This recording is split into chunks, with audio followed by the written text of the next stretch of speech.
Good morning, Happy Valley, and welcome back to another edition of the PSU 365 podcast on Penn State.rivals.com. I'm your host, Richie Schnyderite, joined as always by my co-host, Dylan Callaghan-Croley. Dylan, it's been about, I want to say, a week now since we last recorded, and nothing too crazy going on, but another Junior Day came and went. How do you think that one went, and what are recruits saying? Yeah, I thought it was another productive weekend for Penn State here. We saw them land a commitment last week in Owen Alcini. We think they're probably close on Alex Tash and Andrew Olish as well. Mm-hmm. Coming out this weekend, I'm not sure there's anybody who's, chomping at the bit perhaps to commit here in the near future, but I think it was a very productive weekend for Penn State with several of their top targets overall, or some of their top overall targets who are on campus this weekend. Rowan Byrne, Michael Carroll, both two of their top offensive linemen left on the board. Safety Jadon Blair was on campus. That was big. So I think it was a very productive weekend for them, even though, we're not sensing any commitments here in the near future. Let's talk about the offensive line specifically. We'll have an article out in a little bit with Rowan Byrne recapping the visit. But between him and Michael Carroll on campus, do you think those are the top two targets? And do you think it's those two and done, or do you think they go a little bit past that for offensive line mark? Because they already have two. Yeah, I think they probably aim for 5 or 6 guys in this class at offensive line. They've that's been about what they've gone with the last 2 cycles or so. I think they'll go beyond those two. But yeah, I would say those two are probably at the top, or probably the top 2 guys left on that board that I probably have a realistic chance with.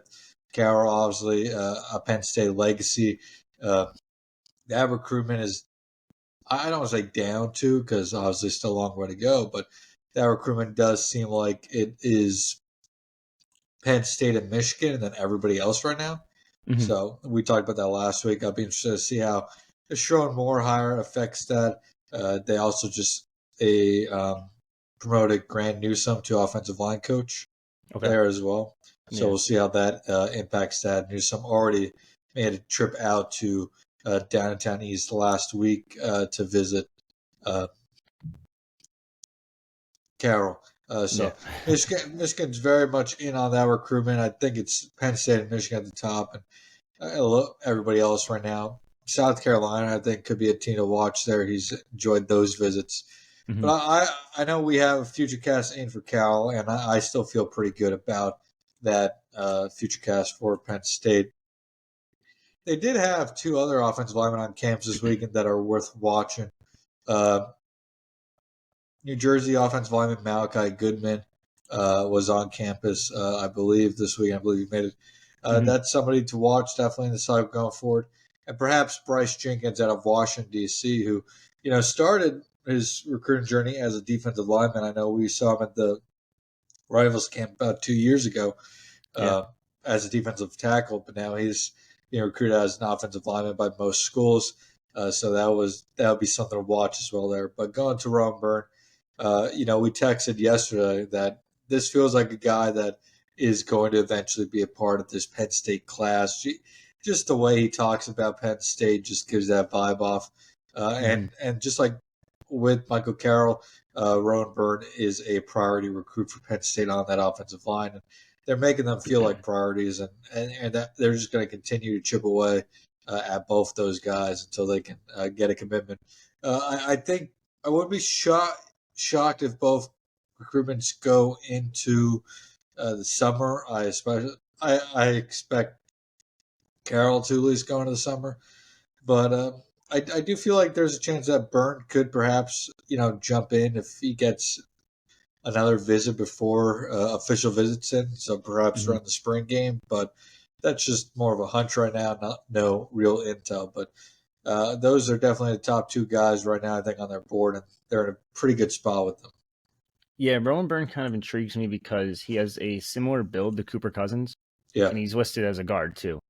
I know originally when Cooper committed, I think most of us were talking about him as a tackle to start, but then he plays some guard. He could even play center, people were talking about. Yeah, so I think he's probably going to I think his quickest avenue to playing time for Penn State is probably at center. Yeah, which is crazy. But so Rowan Byrne is very similar in that style where he plays tackle but could play guard. I don't want to say he could probably play center, but I mean, honestly, at this point, I know coaches have told him that they could play all 5 positions on the line. So definitely a good thing, a good trait to have for offensive linemen. But looking around the list a little bit more, Jabri Wallace-Coleman finally made it to campus. It took him long enough, but he was there, 4-star, top 100 running back. Will they add another running back? Will he be the guy that they add? Yeah, if they go for a third running back, I think he's a logical fit. He's an elite in-state running back, which is big, and he goes to a program that you want to be more involved with going forward, just because they're producing talent left and right. Obviously, they missed on Zahir Mathis, which is a tough loss, but is what it is. But yeah, I think if they want to add a third running back, that Jabri Wallace-Coleman could definitely be a fit for that third spot. There's a couple guys, obviously, they're still in on Alvin Henderson down in Alabama. He was supposed to be on campus not this past weekend, but the week before that. Yeah. Didn't make it on campus for that, which I'm sure was a bummer for the staff, but they're still in heavy contact with him. I think Charles Walker was down to see him last week. So there's a couple guys who can fill in that third spot for those paying attention, or HappyValleyInsider.com, PennState.rivals.com. We've had a couple articles on a few of those guys that could potentially be that third guy. They're definitely keeping their options open, I think, at that running back spot, because I think we mentioned it last week. There's a good chance they lose at least 2 running backs next offseason with Nick and Lieutenant Kaytron Allen. Both could head to the NFL. And then with how deep this running back room is, it wouldn't be surprising if they see a transfer portal departure. I think it's definitely a possibility that they take 3 running backs in this cycle, and I think players would be more okay with that with Penn State, because Penn State has shown that if you're good enough, they're going to find time for you on the field, get you as part of that rotation.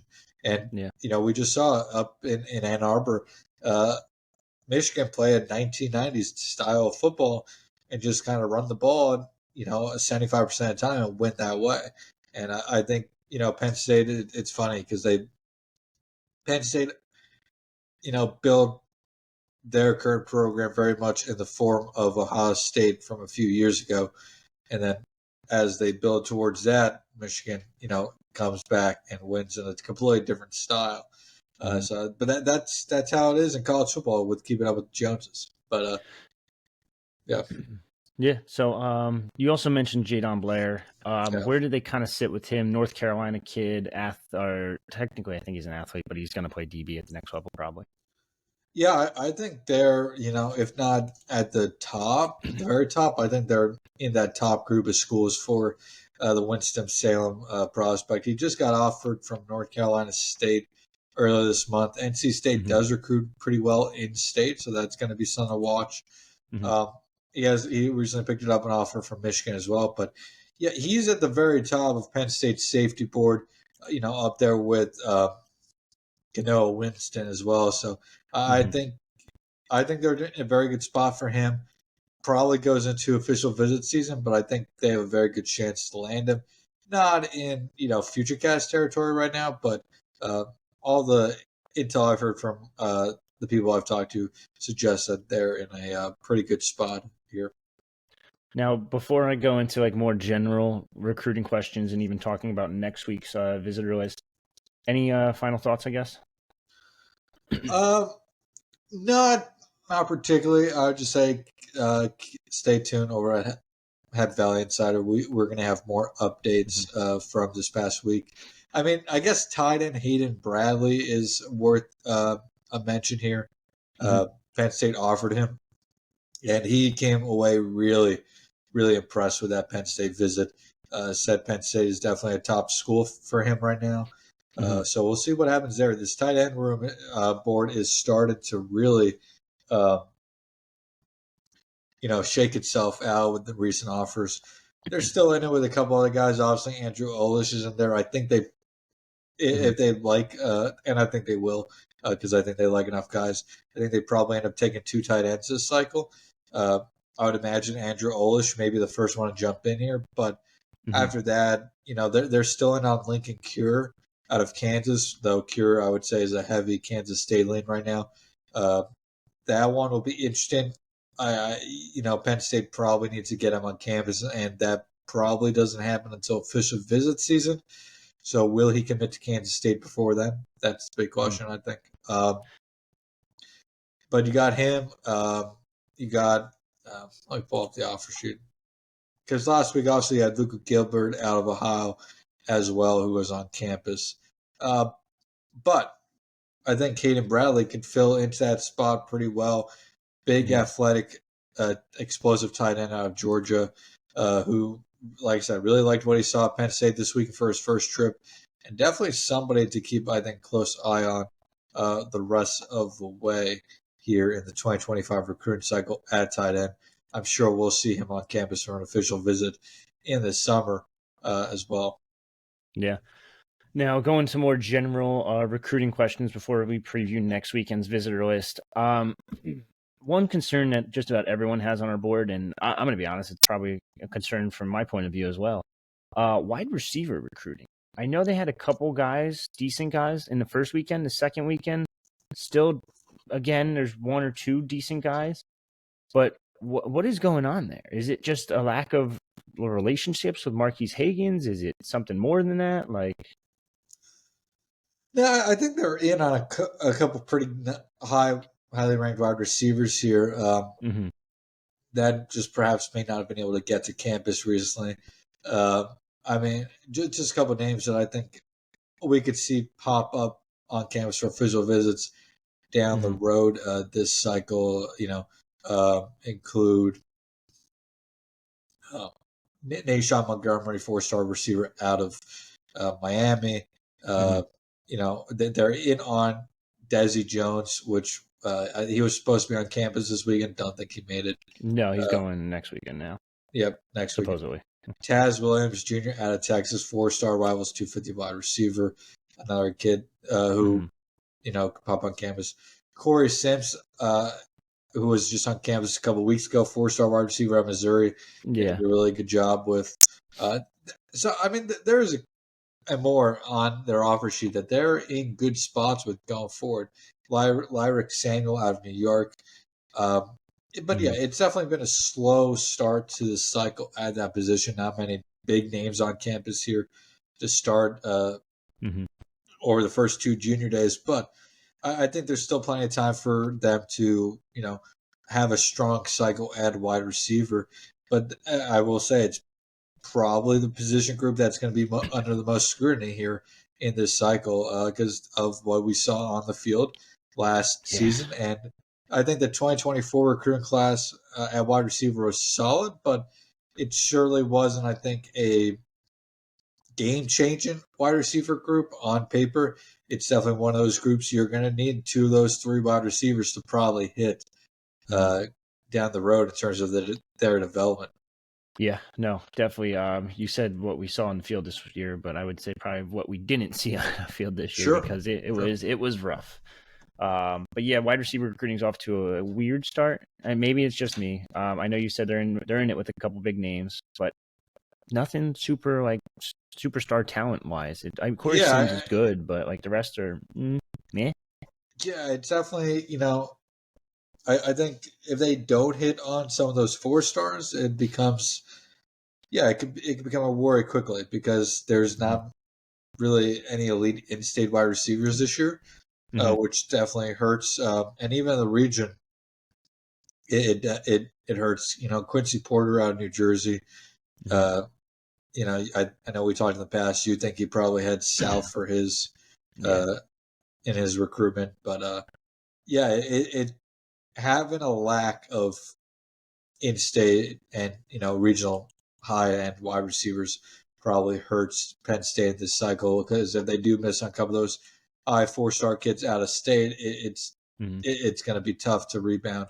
But one of those guys coming up that could answer that need is McDonough, Maryland wide receiver Jeff Exeter, 6'3", 205. So a nice big body wide receiver out of a high school that Penn State recruits very well. So that's going to be something to watch.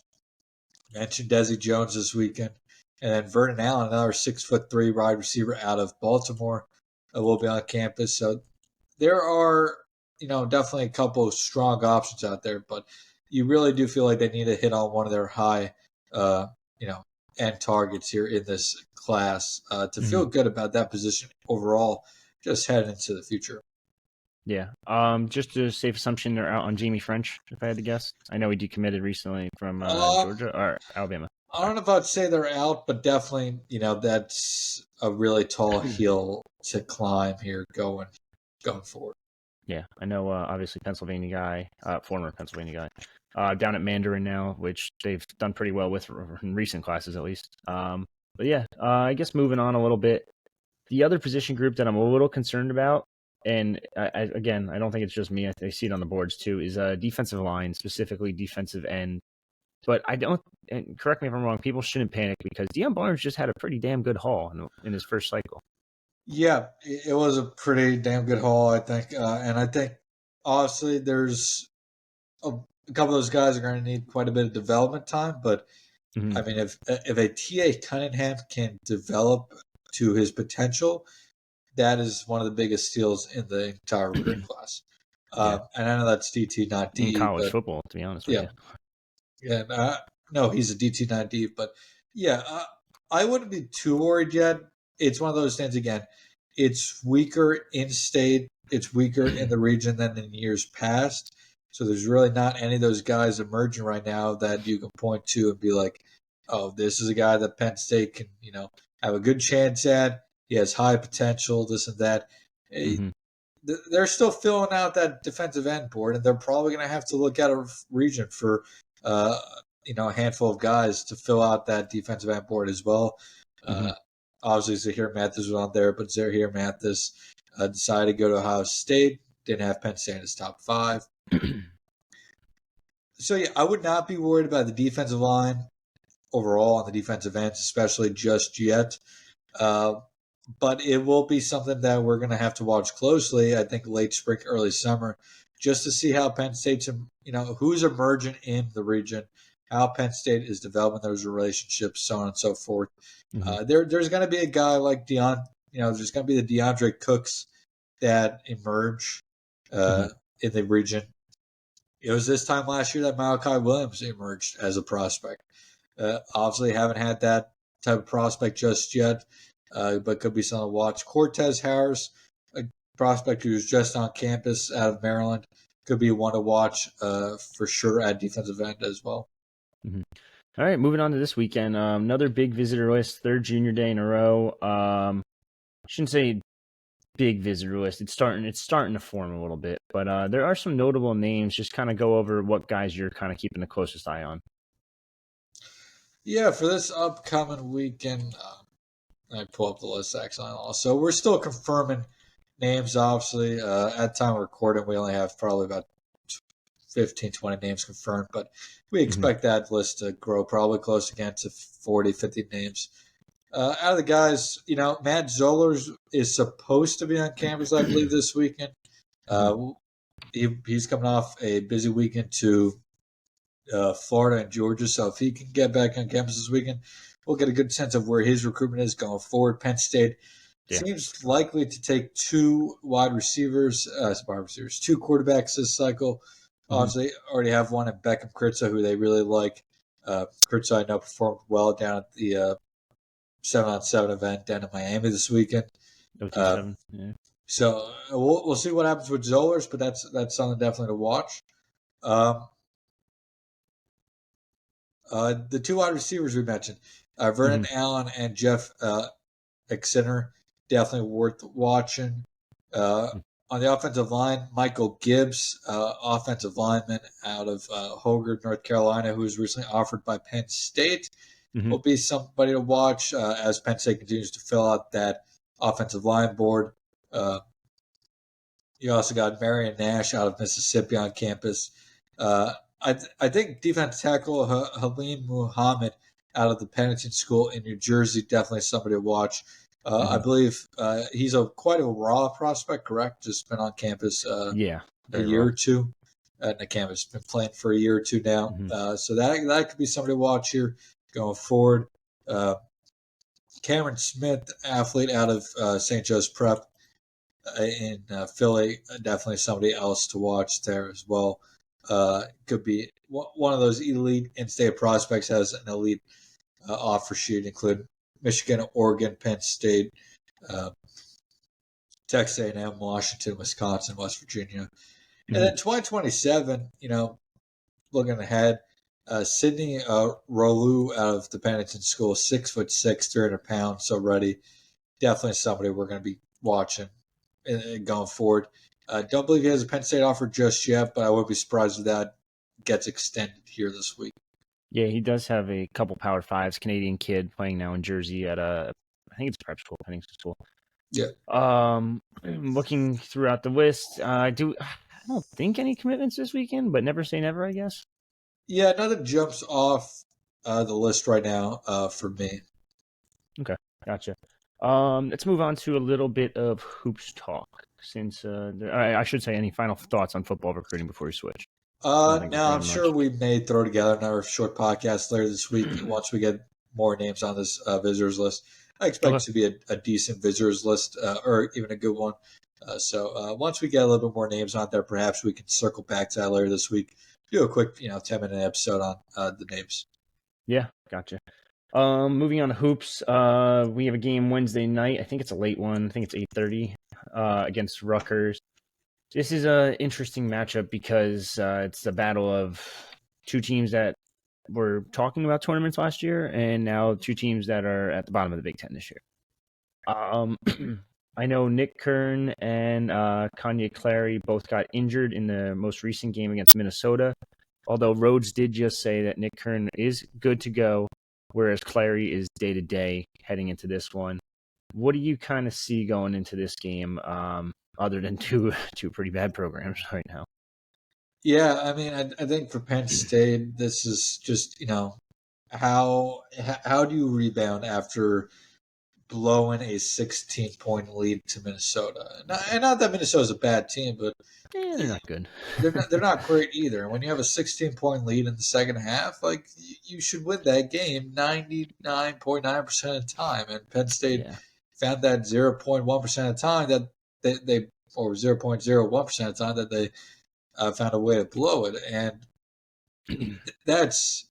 I know they've suffered quite a few double-digit losses over the last few weeks, but that has to be an especially tough one to lose. And I just want to know mentally how do you rebound from that? How if you're Mike Rhodes, how do you get your team mentally ready, past that loss for a Rutgers team that, like you said, near the bottom of the Big Ten.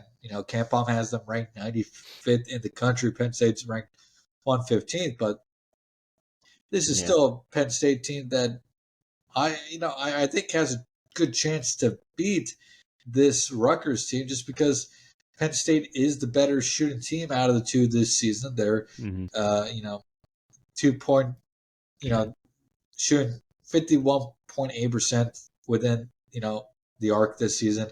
Rutgers is one of the worst shooting teams in the country this year.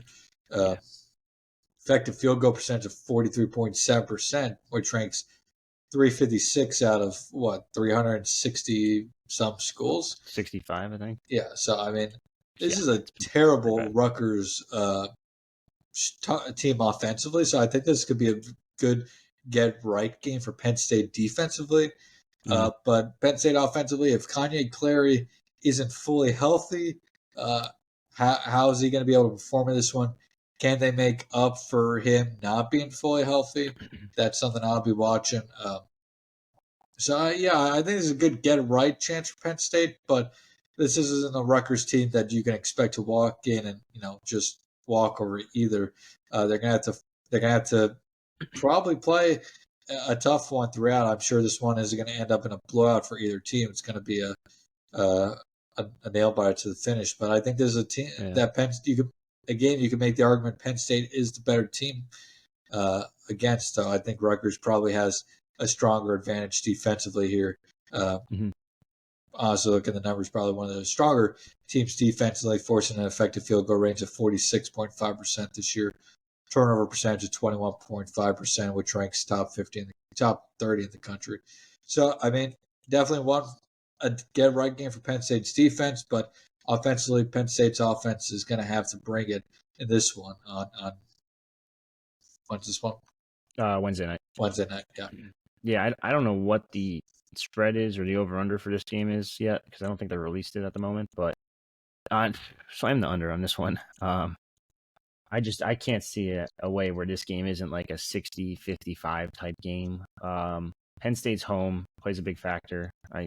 Plays a factor. I shouldn't say a big factor. It's a Wednesday night at 8:30. I don't know how many people are going to show up for that, especially when it's two bottom of the barrel Big Ten teams. But hey, Ken Palm has this as their 14th best game tomorrow. So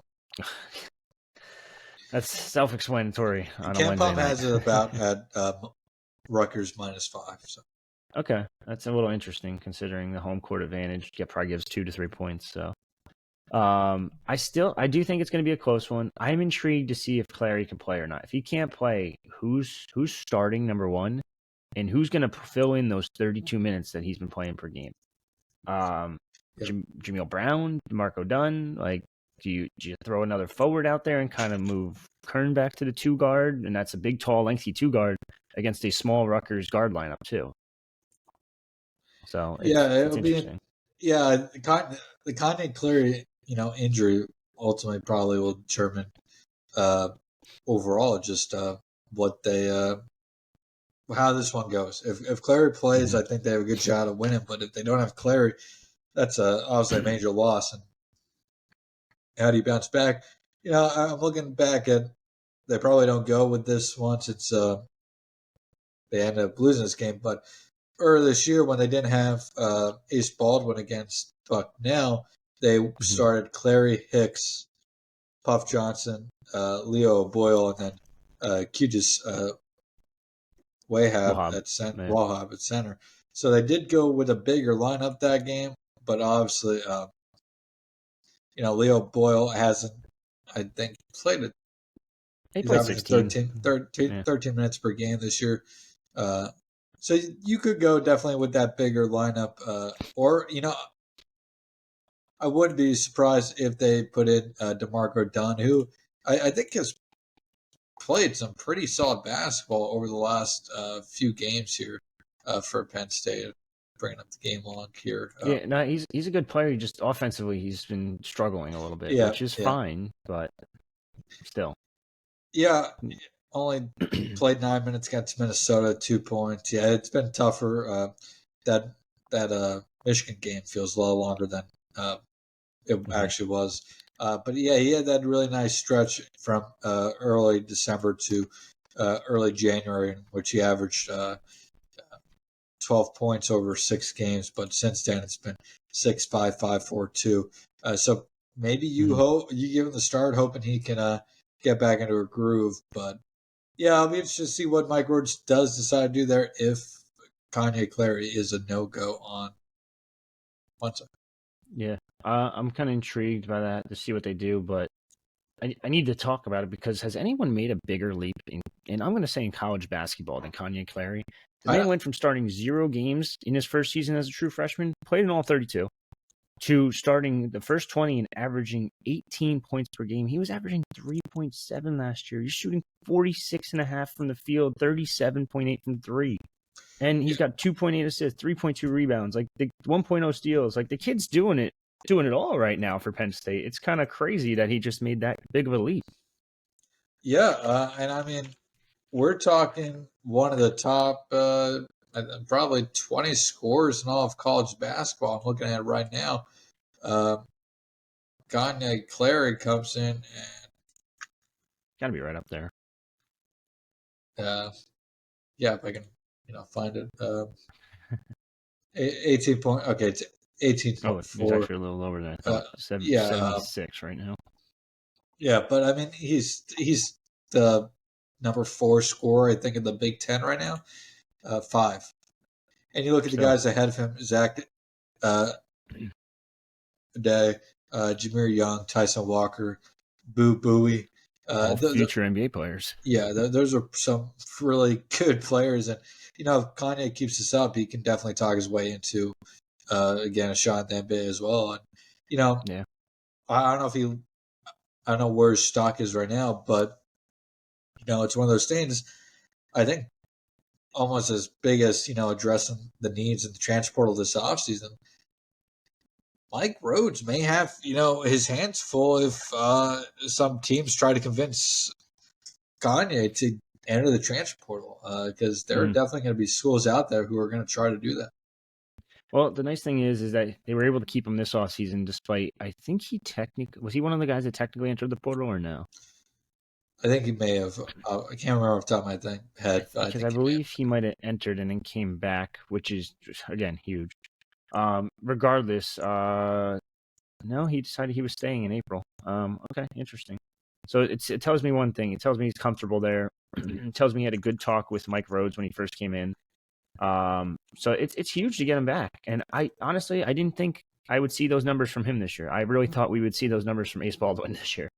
And it's been a complete flip-flop. So it is interesting to see how he's developed. And honestly, credit to the coaching staff because they've turned him from a guard that started 0 games to a guy that started every game and now is one of the best scorers in the conference. So yeah, and going up against elite talent night in and night out, and has done it with. Yeah, I mean, he's had very few down performances. Yeah, it's very, very impressive. Now if they can only just kind of find another big man, maybe another wing type, and they're good for next year. But yeah, they definitely need some help going forward. But this is a good start, and Callaghan-Croley being at 5'11", 195, I think it's probably going to have to wait another year or two or produce at this rate for another year or two before they start talking NBA. So probably, yeah. Yeah, probably have to just watch out for transfer portal tampering, all that good stuff that happens every year now. That's kind of ruining sport a little bit. But besides the point, I guess beyond that, I'm just looking at the rest of the season after this loss to Minnesota. Just how many more wins is on this schedule for Penn State? Because it's if they don't beat Rutgers or Indiana, I'm not sure there's another win on the schedule. They do have Indiana later this season. They'll get a rematch against Minnesota, but everybody else on the schedule is a tournament contender. Iowa, Northwestern, Michigan State, Nebraska, Illinois, Maryland. This could be a really tough last 5-6 weeks for Mike Rhodes' program. Yeah, and then Big Ten tournament time. Don't get me wrong; they could do it again. I just don't think they make that kind of run and make it to the Big Ten tournament finals. But yeah, there's a couple wins. If you gotta get this win Wednesday if you want to make any type of noise, or not any type of noise. If you want to just have a successful season. Current record at 9-11 is not great. You figure if you can get to, I don't know, the 12, 13, I'd say the 13, 14 win mark, that's probably a success. Yep. Right? I'd say. Yep. According to KenPom, they're only projected to win in one more game, and that's versus Indiana at the end of the year.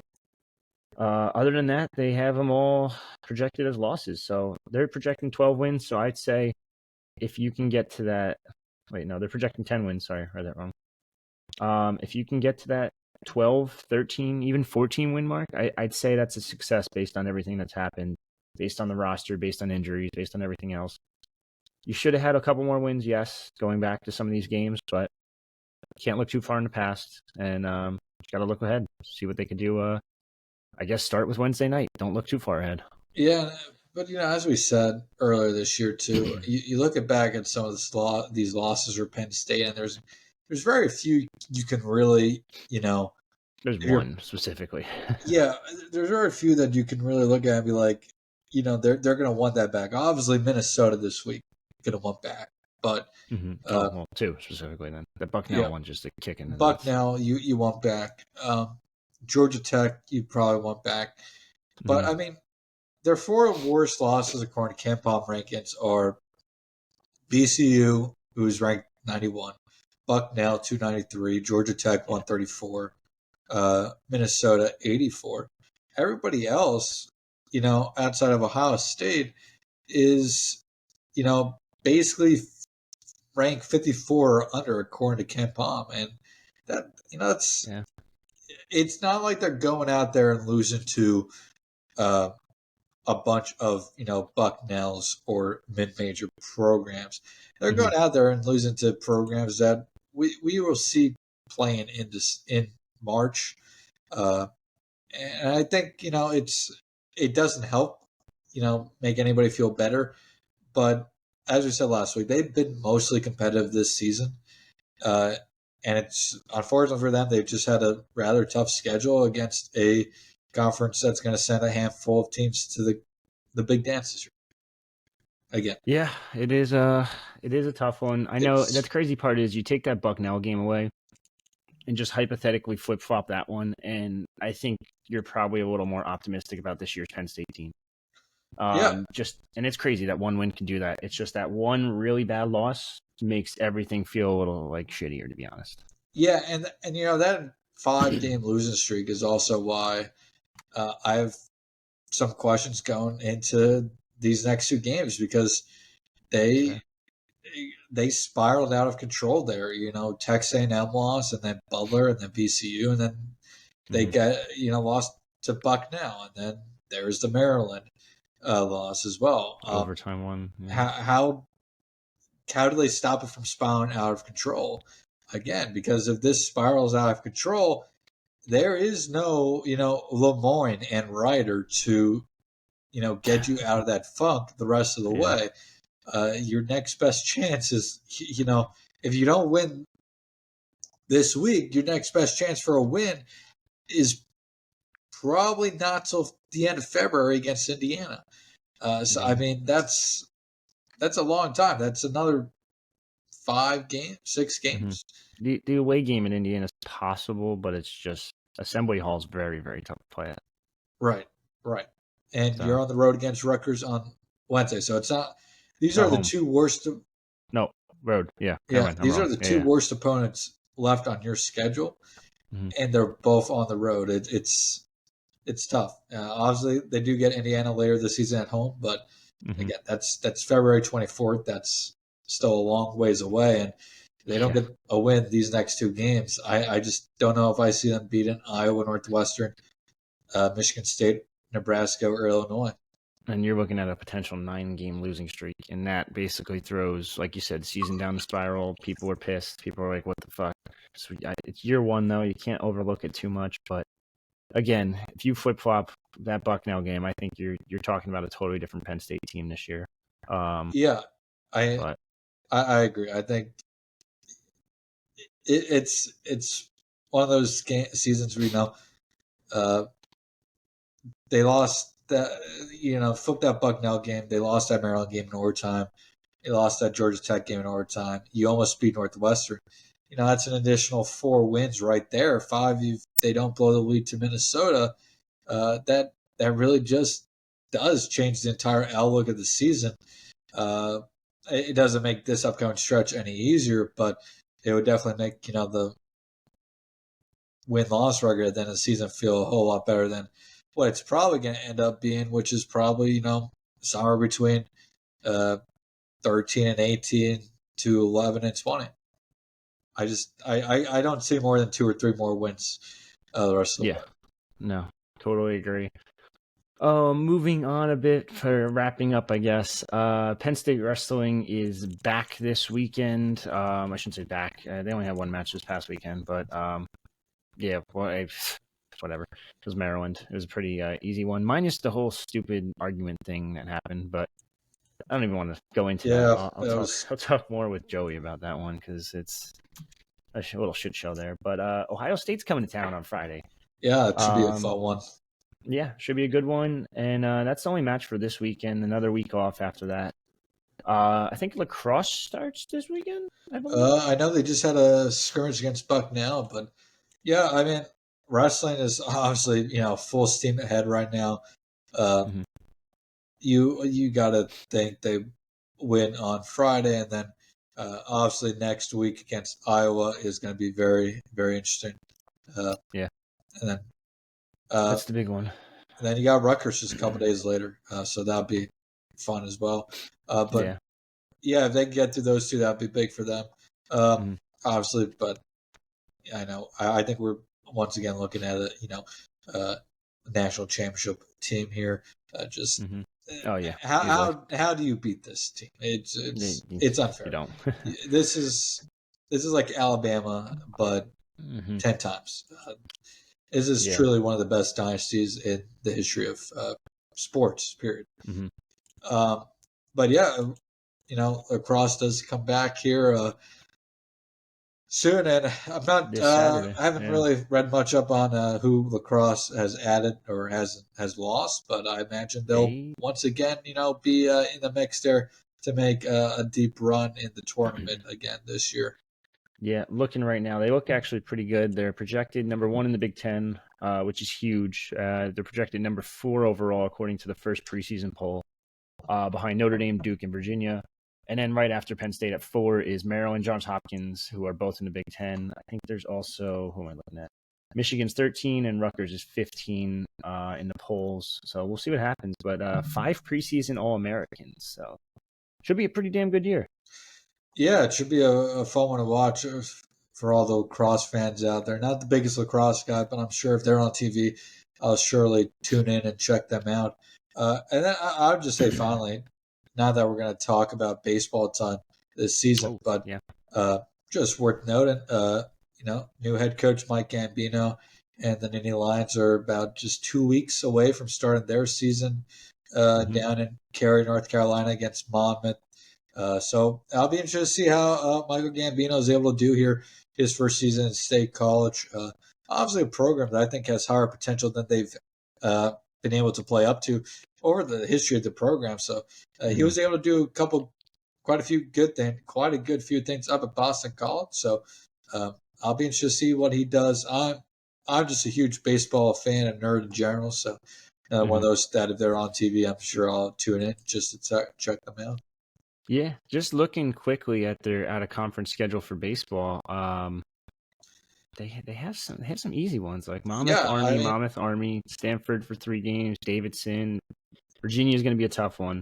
Yeah, but after that, Harvard, UMass Lowell, St. Bonaventure, Bucknell, like those are very, very winnable games in year 1. Yeah, and just from a baseball nerd perspective, for all big baseball fans out there, a game that could be circled on your calendar. April 24th, West Virginia comes to town, and that could be important because West Virginia actually has potentially the number 1 overall pick in this year's MLB draft on their roster. Of course, I'm now forgetting his name. Give me 1 second. You're good. But going back to the overall out-of-conference schedule, it's a very winnable out-of-conference schedule. Virginia's hard. Stanford will probably be hard. But, Monmouth and Army are teams you can beat. Davidson should be a team you should be able to beat. UMass Lowell and Harvard. St. Bonaventure, Bucknell, Lehigh. Lehigh could be a little difficult. But, all definitely teams that Penn State should be able to compete with. That prospect that player of West Virginia is J.J. Weatherholt, who's actually a Pittsburgh area native as well, which goes back to what we talked about when Michael Gambino got hired. Keeping the in-state talent in-state could be big for Penn State. Gambino wasn't a huge prospect. I looked at it. I think he was like a top 30 prospect in-state, but went to West Virginia, has turned into the top, MLB.com's number 1 player. But so for any baseball nerds out there, anybody who likes baseball prospect following, that could be one to watch when J.J. Weatherholt and the Mountaineers come to town. Number 1 overall prospect in college baseball this year. Yeah, no, for sure. Definitely something to watch. They also just announced next season they will be opening the season in Puerto Rico, which is kind of interesting. Yeah, nice little trip there. I do wonder if overall Puerto Rico maybe one of those areas since Puerto Rico is part of the MLB draft, they're not part of the international signing period. Could Puerto Rico be a place where Penn State wants to develop a little bit of a foundation to potentially recruit kids? I'm sure it's going to be hard to recruit kids from Puerto Rico to to State College, Pennsylvania. A little bit different of an atmosphere, a little bit different of a vibe, just a little. But if you can get a presence down there, starting with this tournament next year, why not? Hey kid, how do you feel about going from Puerto Rico where it's nice and sunny to playing in the snow? It's a tough one. It's a tough sell. I'll be honest. But it will be the first Puerto Rico challenge next year. Inaugural 18 field with Penn State joining UConn, Michigan, Missouri, Rice, Stetson, Villanova, and Virginia. So a few really quality programs there. UConn has had some really good teams. Missouri's had some pretty good teams. Villanova's been up and down, but Virginia obviously a very good program as well. So that'll be a cool experience for the baseball team next year as well. Yeah, I mean, it shows that Gambino and crew aren't afraid of competition. They're welcoming the potential number one pick in MLB draft to town this year. They're going to Puerto Rico to play some really good teams next year. So it's always fun to see that, and I always love coaches that don't shy away from it and don't schedule the basics and the boring ones. But yeah, anything else before we sign off? I guess. Senior Bowl is this week. So Saturday. Yeah. That'll be something to watch. Theo Johnson, I know, is down there. Johnny Dixon is down there. I think Kalen King is down there. I believe, yes, he's the first ever junior to be down there. Yeah. I believe. I'm trying to think if there's anybody else. Caden Wallace is not at the Senior Bowl, but is at one of the other prospect games. He is at the Shrine Bowl. He's down at the Shrine Bowl. Yes. He's apparently looked pretty well down there through the first couple of days here. Down in awesome. I think that's Texas. Yeah, I mean, this is a weird one because I feel like it used to mean a lot more for the Senior Bowl. Now I feel like it's just more coaches doing interviews and stuff like that and just trying to get to know the guys a little bit better. But well, we'll see what happens. See what happens on Saturday and see how all the guys perform. I looked up Senior Bowl for Penn State here on Twitter, and the first thing I come across is Johnny Dixon got beat 3 times by USC's Brendan Rice and got flagged on all 3 plays. That's maybe not so hot start for him, but yeah. What are you gonna do? You can't win them all. But hey, Penn State also had a little bit of a grabby quarterback in last year's draft who should have won in the first round and ended up being an all-rookie quarterback for the Pittsburgh Steelers. So, and he was also the most penalized quarterback in the country, quarterback in the NFL this year, Joey Porter Jr. So, flags maybe definitely negative, but it turned out okay for Joey Porter Jr. Yeah, well, you're not kidding. One of the better rookie cornerbacks in the NFL this year. But any final? No, I got nothing. All right, people are probably sick and tired of listening to us. So, all right, for me and Dylan, that's another edition of the PSU 365 podcast. Signing off.